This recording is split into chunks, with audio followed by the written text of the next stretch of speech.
আরে এই তো সেই গুহা। শুনেছি এই গুহার ভেতর দিয়েই নাকি রাক্ষসপুরীতে যাওয়া যায়। কে জানে কি রহস্য লুকানো রয়েছে এই গুহার ভেতরে। এত না ভেবে যাই দেখি কি আছে ভেতরে। রাজকন্যাকে তো উদ্ধার করতে হবে।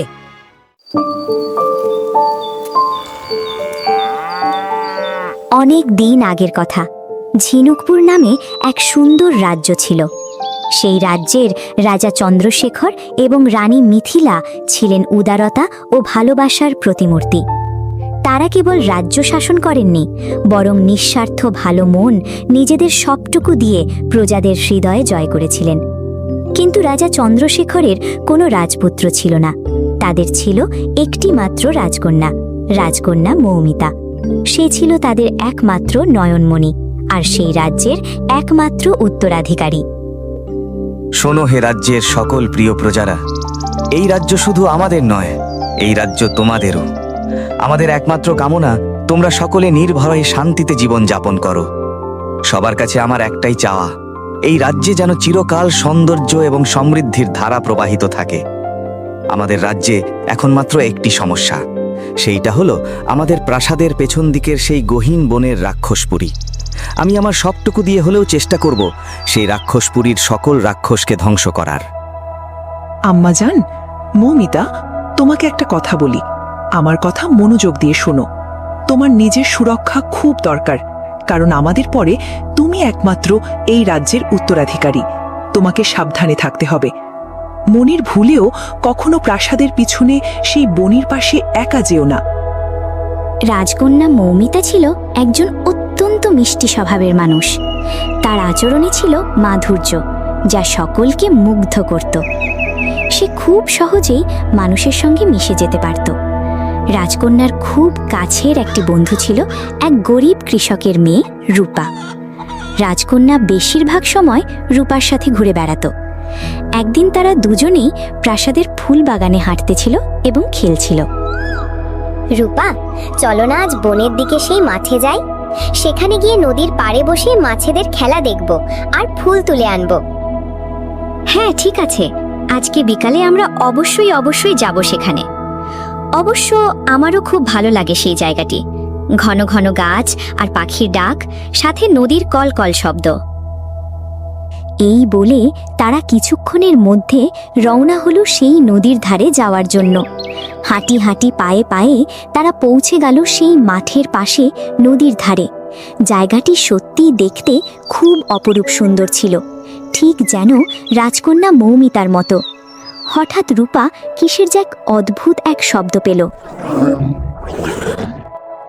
মৌমিতা, তুমি কি আমার মতো সেই অদ্ভুত আওয়াজটি শুনতে পেলে? আমার কেমন জানি ভয় করছে।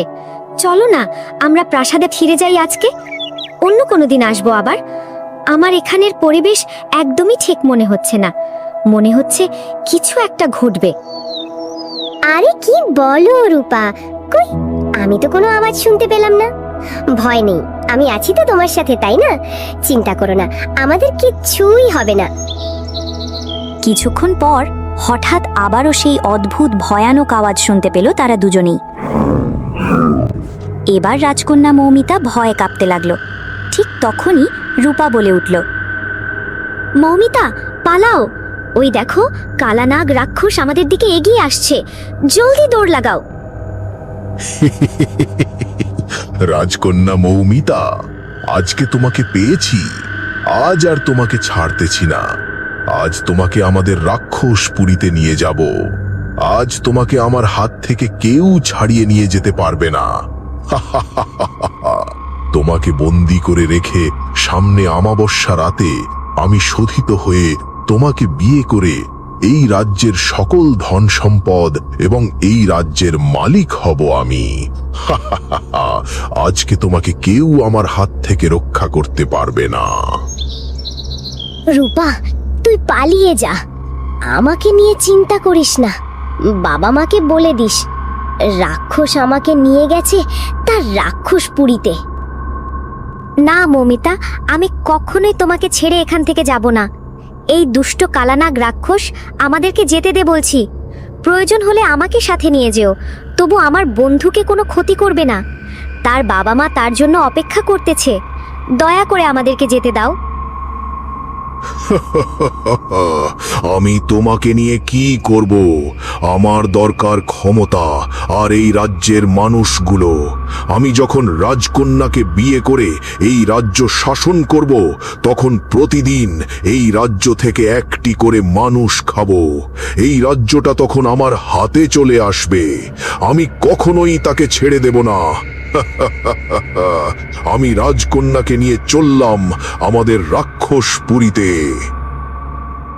না, মৌমিতাকে নিয়ে যেও না, দয়া করো, দয়া করো কালানাগ রাক্ষস।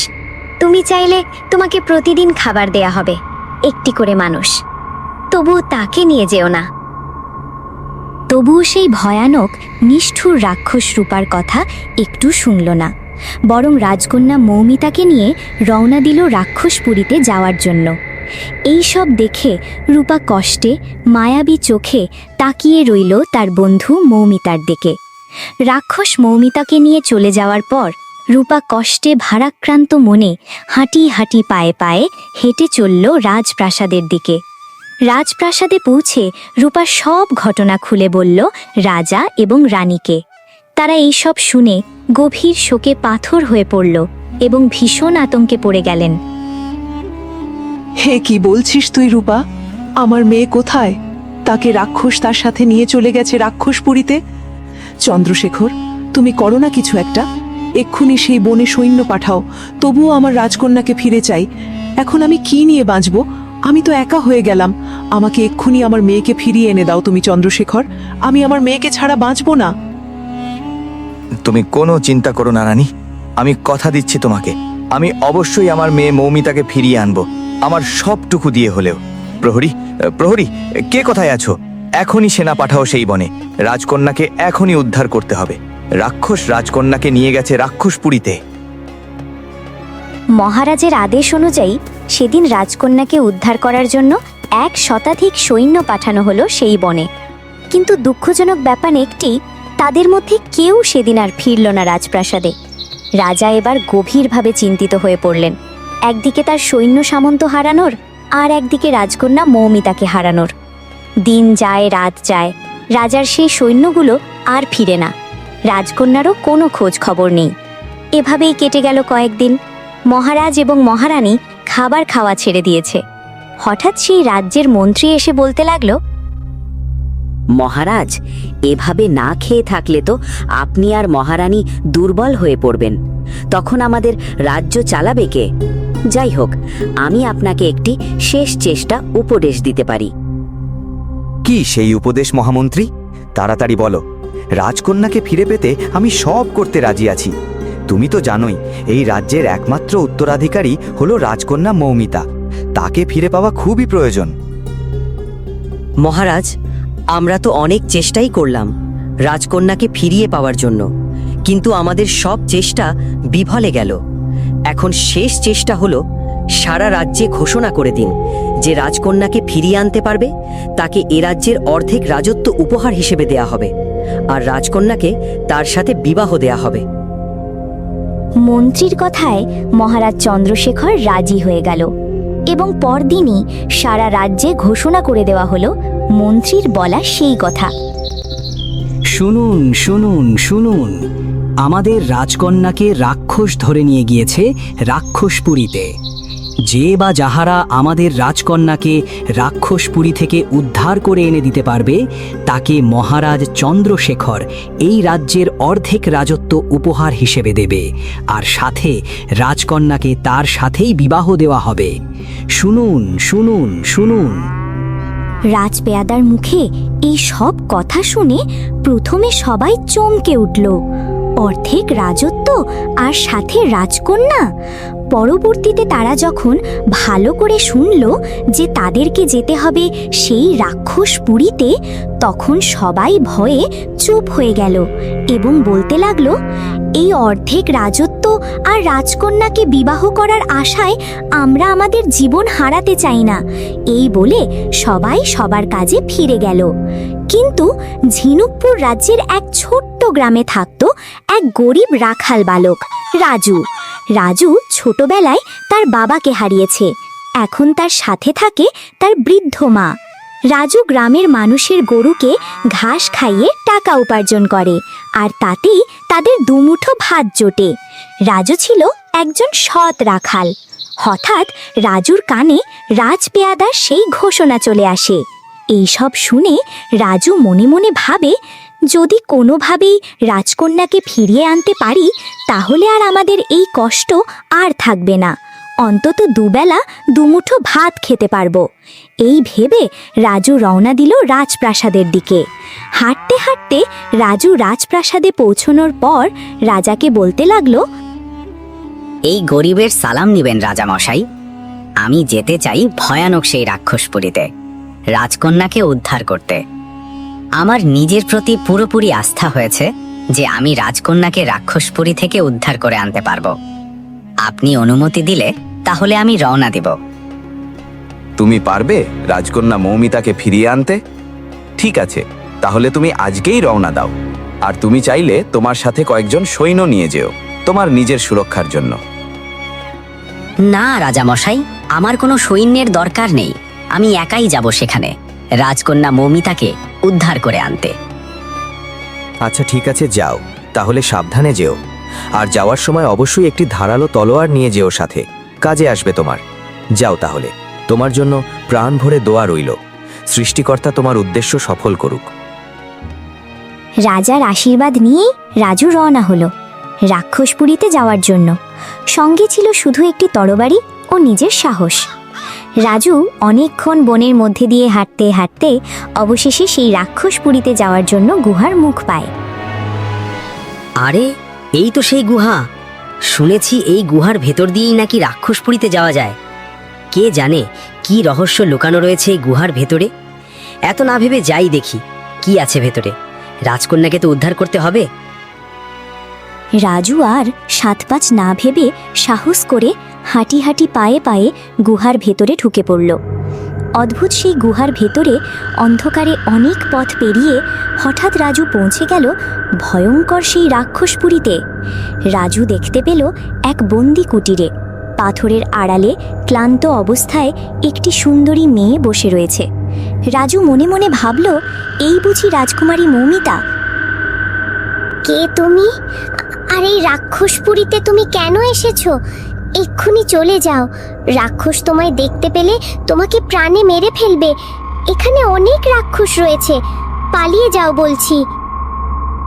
চিন্তা নেই রাজকুমারী মৌমিতা, আমি রাজু। আমি এখানে তোমাকে বাঁচাতেই এসেছি। রাক্ষসের হাত থেকে উদ্ধার করে নিয়ে যাব তোমায়। আমি পালিয়ে যেতে আসিনি, তোমাকে নিয়েই আমি এখান থেকে যাব। তুমি কখনই সেই ভয়ানক রাক্ষসের সাথে লড়াই করে বিজয় লাভ করতে পারবে না। সে অনেক শক্তিশালী। আমার মনে হয় তোমার এবার যাওয়া উচিত।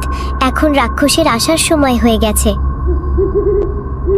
না, আমি যাব না। আমি মহারাজকে কথা দিয়ে এসেছি যে আমি তোমাকে এখান থেকে উদ্ধার করে নিয়ে যাব প্রাসাদে। তারা তোমার জন্য অধীর আগ্রহে বসে রয়েছে। আচ্ছা ঠিক আছে, শোনো, তাহলে আমাকে এখান থেকে মুক্ত করতে হলে আগে রাক্ষসকে মেরে ফেলতে হবে। আর আমার মনে হয় তুমি রাক্ষসের সাথে লড়াই করতে পারবে না। তাছাড়া রাক্ষসকে মেরে ফেলার জন্য আরও একটি রাস্তা আমার জানা রয়েছে। তাহলে শোনো, এই গুহার আরও একটু ভিতরে, গুহার শেষের দিকটায় রয়েছে সেই রাক্ষসের প্রাণ ভোমরা। সেটা এক সাদা রঙের পাখির ভেতরে বিদ্যমান রয়েছে। তুমি যদি সেই পাখিকে তোমার হাতের তরবারি দিয়ে হত্যা করতে পারো তাহলেই সেই কালানাগ রাক্ষসের মৃত্যু ঘটবে। আর ঠিক তখনই তুমি আমাকে এখান থেকে মুক্তি করে নিয়ে যেতে পারবে। তুমি চিন্তা করো না রাজকন্যা মৌমিতা, আমি যখন এখানে এসেই পড়েছি তখন অবশ্যই আমি সেই পাখিটিকে খুঁজে বের করে তাকে আমার হাতের এই তলোয়ারের সাহায্যে তাকে ধ্বংস করে ফেলব, আর সাথে তোমাকে এখান থেকে মুক্ত করে নিয়ে যাব। আচ্ছা ঠিক আছে, আর একটা কথা শোনো, তোমার এই কাজ খুব দ্রুত করতে হবে। তা না হলে রাক্ষস এসে পড়লে আমরা দুজনেই বিপদের মুখে পড়ে যাব। তখন আর হাজারো চেষ্টা করে এখান থেকে বেরিয়ে যেতে পারবো না। মনে রেখো, তোমাকে কিন্তু সেই পাখিটাকে এক্কেবারে মেরে ফেলতে হবে।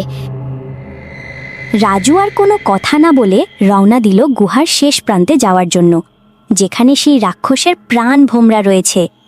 রাজু যথাসাধ্য চেষ্টা করে খোঁজে। অবশেষে সাদা পাখি দেখতে পেল।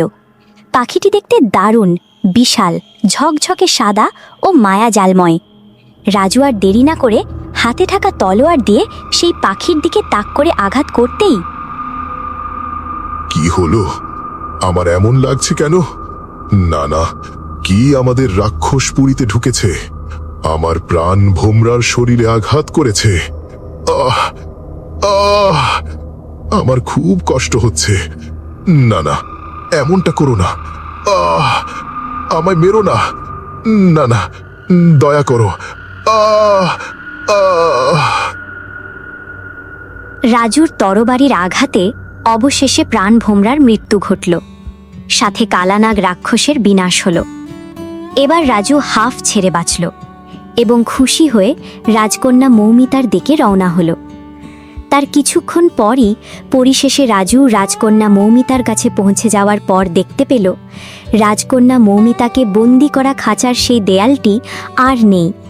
মুক্তি পেয়ে গেছে রাজকন্যা, আর রাজকন্যা মৌমিতা দাঁড়িয়ে রয়েছে। তুমি পেরেছো আমাকে উদ্ধার করতে। রাক্ষস মারা গেছে। তোমাকে যে কি বলে ধন্যবাদ দেব। এসব কথা পরে হবে, আগে প্রাসাদে চলো, মহারাজ আমাদের জন্য অপেক্ষা করতেছেন। হ্যাঁ চলো তাহলে যাওয়া যাক এবার। তারা দুজনেই এবার রওনা দিল প্রাসাদের দিকে। হাঁটি হাঁটি পায়ে পায়ে তারা কিছুক্ষণের মধ্যে পৌঁছে গেল প্রাসাদে। সকলে তাদের দুজনকে দেখে কেউ তাদের নিজের চোখকে বিশ্বাস করতে পারছিল না। রাজকুমারী ফিরে এসেছে, এটা কিভাবে সম্ভব? এই ভেবে প্রাসাদের সকলেই আনন্দে মেতে উঠল। রাজু, তুমি সত্যিই সাহসী একজন বীর। তুমি অসম্ভবকে সম্ভব করেছ। তোমার সাহস ও সততার পুরস্কার তুমি অবশ্যই পাবে। আমি আমার দেওয়া কথা রাখব। প্রহরী, প্রহরী, কে কোথায় আছো? রাজুকে এই রাজ্যের অর্ধেক সম্পত্তি লিখে দেওয়ার ব্যবস্থা করো, আর বিবাহের আয়োজন করো, রাজকন্যা মৌমিতা আর রাজুর বিয়ের। রাজু, তুমি আমাদের দু চোখের মনি ফিরিয়ে এনে দিয়েছ। ধন্য তুমি রাজু, ধন্য। তুমি আমাদের মুখের হাসি ফিরিয়ে দিয়েছ। তুমি এই রাজ্যের রক্ষাকর্তা। অবশ্যই তুমি এর প্রতিদান পাবে। রাজা চন্দ্রশেখর সত্যি তার কথা রাখলেন। তার কথা অনুযায়ী রাজ্যের অর্ধেক সম্পত্তির মালিক হলো রাজু। রাজকন্যা মৌমিতার সাথে রাজুর বিবাহ সম্পূর্ণ হলো। রাজু আর রাজকন্যা মৌমিতা এবার অনেক খুশি। হঠাৎ রাজুর বৃদ্ধ মা গ্রামের লোকেদের মুখে এইসব কথা শুনে খুশিতে আত্মহারা হয়ে ছুটে এলো রাজদরবারে। এসে রাজুকে দেখে সে বলতে লাগলো, ও আমার রাজু বেটা, তুই পারলি। আমরা আর কষ্টে থাকবো না। এবার দুবেলা দুমুঠো খাবার শান্তি মতো খেতে পারবো। আর তুই রাজকন্যাকে বিয়ে করেছিস। তুই তো এখন রাজপুত্র রে। হ্যাঁ মা, সৃষ্টিকর্তা আমাদের দিকে মুখ তুলে তাকিয়েছে, আর আমার সাথে ছিল তোমার দোয়া। এবার আমাদের আর কোনো দুঃখ কষ্ট থাকবে না। তুমি যতদিন বাঁচবে ততদিন আর খাবারের কষ্ট হবে না। রাজু, তুমি না থাকলে হয়তো এই রাজ্যে আর শোক ফিরে আসতো না। সেই কালানাগ রাক্ষস আমাকে বিয়ে করে তার দাসী বানিয়ে রাখতো, আর সাথে এই রাজ্যকে ধ্বংস করে ফেলতো। সে বলেছিল প্রতিদিন একটি করে মানুষ খাবে। তুমি না থাকলে হয়তোবা রাক্ষসের কথাই সত্যি হতো। এরপর ঝিনুকপুরে সুখ শান্তি আবার ফিরে এলো। রাজু আর মৌমিতাও অনেক খুশি। সাথে রাজুর বৃদ্ধ মা আর গ্রামের মানুষদের জীবন বদলে গেল।